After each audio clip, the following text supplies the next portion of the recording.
So hello everyone, ये जो video है वो पेरेंट्स के लिए है, टीचर्स के लिए है और शायद बच्चे भी इस वीडियो को देख सकते हैं। इस वीडियो में हम लोग कुछ बातें करेंगे। आज टीचर्स डे है, उसके ओकेजन पे हम लोग अपने गुरुज को याद करते हैं। अगर एक जनरेशन, मेरी जनरेशन में कोई है जिन जो अब सेकंड कह सकते हैं, बिकॉज हम अब बच्चों को पढ़ा रहे हैं। हम लोग काफ़ी कंपेयर करते हैं अपने आप को नए जनरेशन से कि यार हम लोग के गुरु मिल जाते हैं तो हम पैर छू के प्रणाम करते हैं, उनके सामने बैठ नहीं सकते हैं। कई बार हमारे गुरुजी अगर हमको धमका देते थे, डांट देते थे और हम घर पे जाके बताते थे तो घर वाले और डांटते थे, मारते थे कि यार उन्होंने सही किया, तूने कुछ गलती की होगी। उनसे पहले एक जनरेशन देखा जाए तो वहाँ पे भी कुछ इस तरह से बातें, जो गुरु शिष्य की परंपरा है, वो नए जनरेशन में क्या डिटोरिएट हो रही है, क्या वो डाइल्यूट हो रही है, क्या बच्चे आजकल इम्पेशेंट हो रहे हैं? अगर हैं तो ऐसे कैसे इनको ट्रीट किया जाए, इस पे पूरा डिस्कशन मैं ये वीडियो बना रहा हूँ। सो डेफिनेटली मैं तो चाहूँगा कि आप सब लोग इस पे अपना व्यू रखें। प्लीज़ इसको आखिरी तक देखें, क्योंकि अगर आखिरी तक देखेंगे तो कंप्लीट व्यू पॉइंट मेरा जान पाएंगे, मेरे अपने सजेशंस जान पाएंगे और आप अपने सजेशंस दे सकते हैं। कमेंट जरूर करिएगा। बच्चे अगर देख रहे हैं तो वो भी कमेंट करें, पेरेंट देख रहे हैं तो वो भी कमेंट करें, और अगर टीचर देख रहे हैं तो उसको कमेंट करें। आजकल हम लोग बड़ा ही ऑफन और कह देते हैं कि बच्चे इम्पेशेंट हैं, इनटॉलरेंट हैं, डांटो तो भड़क जाते हैं, छोड़ देते हैं क्लासेस में आना। अगर हम लोग कोचिंग पढ़ा रहे होते हैं तो हमारे यहाँ अगर हम एक बच्चे को पिछले बेंच से आगे बेंच पे बैठा दिए तो उतने में वो उसको बुरा लग जाता है। क्लास में अगर हमने उसको डांट दिया तो उसको बुरा लग जाता है। कुछ लोग कहते हैं बच्चे इजी गोइंग हो गए हैं, लैक ऑफ सीरियसनेस है उनके अंदर। कुछ लोग कह रहे हैं बच्चे अब तो रिस्पेक्ट करते ही नहीं टीचर का, देखते हैं तो उधर मुँह कर लेते हैं, पैर छू के प्रणाम करना दूर की बात हो गई। कुछ कह रहे हैं कि they are not ready to work hard, अब उनको सब आसानी से मिल जा रहा है। We were living in era जहाँ पे हमें हर चीज़ आसानी से नहीं मिलती थी। हमें साइकिल बड़ी मुश्किल से मिलती थी, बाइक तो दूर की बात है। अब बच्चे जो बोल रहे हैं उनके पेरेंट उनको दे रहे हैं। दो तीन रीज़न है इसके पीछे, हालांकि कि अभी थोड़ी इनकम भी लोगों की बढ़ गई है। दूसरी, अब एक एक दो दो सबके बच्चे हैं तो सब चाहते हैं बेस्ट फैसिलिटी अपने बच्चों को दे। तो इन सब जो रीजन्स हैं इनसे कई बार एक परसेप्शन क्रिएट हो जाता है कि अब क्या करें, कैसे पढ़ाया जाए। कुछ लोगों का ये जो अपना ये ड्रीम प्रोफेशन है टीचिंग का, उससे भी इसे विश्वास उठता है। और मुझे कई बार कैसे ऐसे लोग कहते हुए देखे जा सकते हैं जो ब्लेम करते हैं कि यार अब मन नहीं करता पढ़ाने का, क्योंकि रिस्पेक्ट और पैसा दो चीज़ इस फील्ड में थी। पैसा तो थी नहीं नॉर्मल टीचिंग में, लेकिन हाँ प्रोफेशनल कोचिंग वोचिंग में तो थी। तो अब रिस्पेक्ट तो रही नहीं और पैसा हर जगह आ गया है। तो क्या इनका सोल्यूशन क्या है और क्या ये सही है, उसको ज़रा जानने की कोशिश करते हैं इस वीडियो में। मैं सभी टीचर से पूछना चाहता हूँ कि हमारा कोर ऑफ टीचिंग क्या होता है, हमारा कोर प्रोफेशन क्या है। हमारा कोर प्रोफेशन है कि एक बच्चे को पढ़ा के उसको जिस चीज़ के लिए हमारी क्लास में आया उसमें हम मास्टर बना दें। हमारे पास अगर मैं एक फिजिक्स का टीचर हूँ और एक बच्चे को मैं फिजिक्स पढ़ा रहा हूँ, तो मेरा जो बेसिक रिक्वायरमेंट है मेरी तरफ से वो ये है कि मैं उसको जब कॉन्सेप्ट पढ़ाऊँ तो उसके दिमाग में वो कॉन्सेप्ट छप जाए।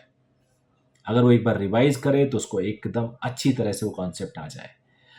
मेरा ये पर्पस है, मेरा अपना जो मानना है कि कोई भी टीचर अच्छा तभी कहलाएगा, या इनफैक्ट इसको रिवर्स बोलें कि एक अच्छा टीचर वही होता है जो क्लास में 100% सेटिस्फेक्शन ला दे अपनी पढ़ाई का। आई एम रियली सॉरी, मैं जानता हूँ मुझे बहुत सारे टीचर्स अगेंस्ट हो जाएंगे कि 100% सेटिस्फेक्शन कैसे लाया जा सकता है। मैं आपको बता रहा हूँ कि आप 100% सेटिस्फेक्शन ला सकते हैं। 100% रिजल्ट नहीं ला सकते, दैट आई कैन श्योर। मैं कह सकता हूँ कि ये बच्चे का ब्रेन टू ब्रेन डिपेंड करता है कि आप 100% बच्चों को 99% दिलवा दीजिए, इम्पॉसिबल है। किसी कॉम्पिटिटिव क्लासेस में 100% बच्चों को सेलेक्ट करवा दीजिए, ये भी इम्पॉसिबल है। लेकिन हाँ, 100% बच्चों को समझाया जा सकता है, ये मैं चैलेंज के साथ कहता हूँ। आप बुरा माने या ना माने, अगर आप ऐसा नहीं कर पा रहे हैं तो you are not a good teacher. आप कितना भी टफ सब्जेक्ट पढ़ा रहे हैं, जैसे मेरा फिजिक्स है, वो बायो ग्रुप के लिए बहुत टफ होता है, और ऑफकोर्स एडवांस जेई एडवांस के लिए भी इतना आसान नहीं होता। लेकिन अगर मैं अपनी क्लास में 5% बच्चों को भी अपने लेक्चर को समझा नहीं पाता हूँ तो मुझे अपने आप को अच्छा टीचर कहने का कोई राइट नहीं है। ये जो हमारी जो एक एक्सपेक्टेशंस हैं बच्चों से, ये बेसिकली हमारा एक डिफरेंट पार्ट ऑफ टीचिंग है।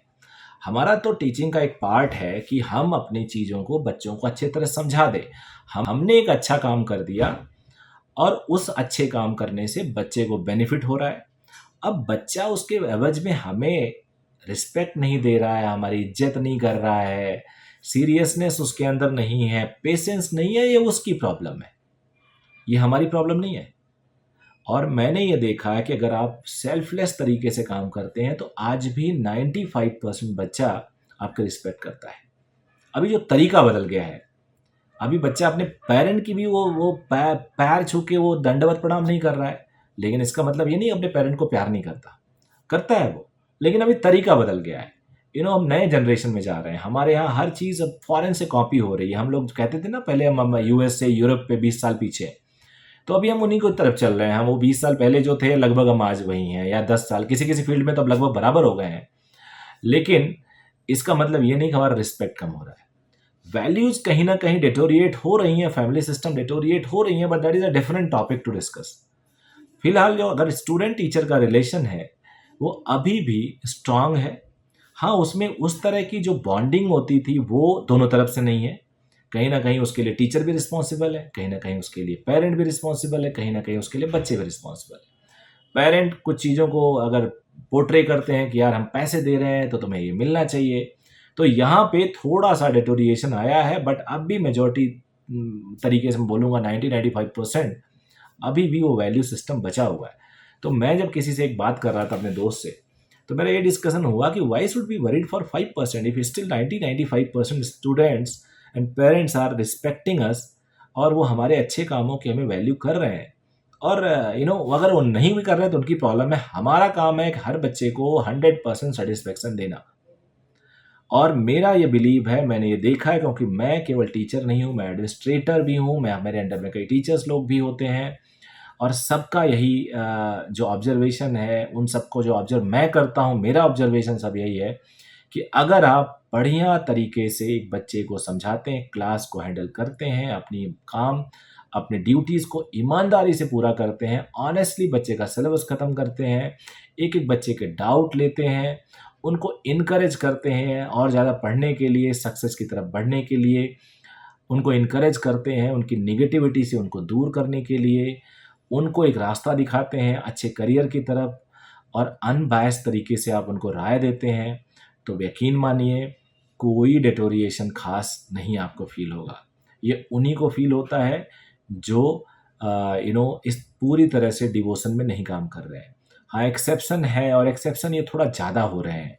ये परसेंट पहले हुआ करता होगा 1% 2%, अभी वो 5-10% के आसपास पहुंच गया है, और उसके करीब उसके मल्टीपल फैक्टर हैं। तो जिसके मैं डायरेक्ट फैक्टर नहीं हूँ उसके लिए मैं क्यों चिंता करूँ। आपका जो नेगेटिव थॉट्स हैं, आपको अगर बुरा लग रहा है, ये मैं एकदम आपसे कन्विंस हूँ कि ऐसा होता है, लेकिन इसका सोल्यूशन कुछ हमारे हाथ में नहीं है। हमारे हाथ में क्या है? हमारे हाथ में क्या है कि हम अपने लेवल को और राइज कर दें, अपने स्टैंडर्ड को, टीचिंग स्टैंडर्ड को और बढ़ा दें। अगर हम अपने टीचिंग स्टैंडर्ड को और बढ़ा देंगे तो जो उनका लेवल बढ़ रहा है वो शायद कम हो जाए, और हम कहीं पे एक एक इक्विलिब्रियम में पहुंच सकते हैं। यही मेरा सारे टीचर से रिक्वेस्ट है कि आप जब किसी बच्चे को कोई टॉपिक, कोई सिलेबस, कोई कॉम्पिटिटिव एग्जाम की तैयारी करा रहे हैं, पढ़ा रहे हैं, तो आप उसके 360 डिग्री आप उसको पढ़ाइए। केवल थ्योरी पढ़ा के चले जाने से काम नहीं चलता, केवल न्यूमेरिकल सॉल्व कराने से काम नहीं चलता। आजकल जो टीचिंग है वो मेंटरशिप है। आप बच्चे को ये भी गाइड करिए कि वो कैसे पढ़े, किस टाइम पढ़े। और बच्चा आजकल जो है ना वो डांटने से कम समझ रहा है, मोटिवेट करने से ज़्यादा समझता है। Although this motivation last for very few time, बहुत कम समय के लिए होता है, बट फिर भी डांटने से ज़्यादा वो मोटिवेशन से समझ रहा है। मैंने कहा ना, हैंडलिंग का तरीका बदल गया है, वे ऑफ लाइफ बदल गया है, तो उसका ये चेंज है और शायद हम उसको अडॉप्ट नहीं कर पा रहे हैं। अदरवाइज अभी भी टीचर्स डे की वैल्यू है। मेरे पास कम से कम पहले जितने मैसेजेस आते थे उससे ऑलमोस्ट सेम मैसेज अभी भी आते हैं बच्चों के रिस्पेक्ट के। पुराने स्टूडेंट जो अभी हैं वो भी कर रहे हैं, तो नेचुरली उनके बच्चे भी देखते होंगे कि हमारे पापा भी अभी अपने सर को मैसेज कर रहे हैं, तो हमें भी करना होगा। तो ये जो एक टैबू है जो लोग आजकल बोल रहे हैं कि अभी वैसा नहीं रहा, नेचुरली अब कोई भी चीज़ वैसी नहीं रही, आपका घर वैसा नहीं रहा, आपकी गाड़ी वैसी नहीं रही, आपकी सैलरी वैसी नहीं रही, तो ये भी वैसा नहीं रहेगा। लेकिन हाँ, जो वैल्यूज़ हैं उसमें बहुत ज़्यादा डिफरेंस नहीं आया है। ये एक फीलिंग है जो हमें लग रहा है, हमारे आने वाले जनरेशन को भी लगेगा, सबको लगेगा, क्योंकि नेचर है जो चेंज होता रहता है। तो मेरा एक मैसेज है, रिक्वेस्ट है सारे पेरेंट्स से, सारे टीचर्स से, कि हम सिर्फ अपने काम को ईमानदारी से करें, बेस्ट वे, नए तरीके ढूंढें और बेटर इम्प्रूवमेंट के लिए, बेटर डिलीवरी के लिए, बेटर अंडरस्टैंडिंग कराने के लिए, और बच्चों को मोटिवेट करें, ज़्यादा लोगों की लाइफ को इनलाइट करें। That's all. मुझे लगता है इससे ज़्यादा हमें सोचने की ज़रूरत नहीं है। और समझदार जनरेशन है, इंटेलिजेंट जनरेशन है, कम समय में ज़्यादा सीखने की वाली जनरेशन है। और आप लोग बिल्कुल ये तो एग्री करोगे कि जो बच्चे हैं वो टेक सेवी हैं। हम जो चीज़ 10 मिनट में समझते हो शायद 2 मिनट में समझ जाते हैं। और नेचुरली इनको हमें अब एक चैनलाइज तरीके से एक अच्छे डायरेक्शन में इसको यूज़ करना है, so that their energy can be utilise in a better possible way. So आप अपने कमेंट ज़रूर बताइएगा, आपको आपका व्यू क्या है इस पॉइंट पे। आप लिखिए, मैं पढ़ूंगा डेफिनेटली, और अगर पॉसिबल होगा तो आंसर भी करूँगा। So thank you very much, bye bye, take care.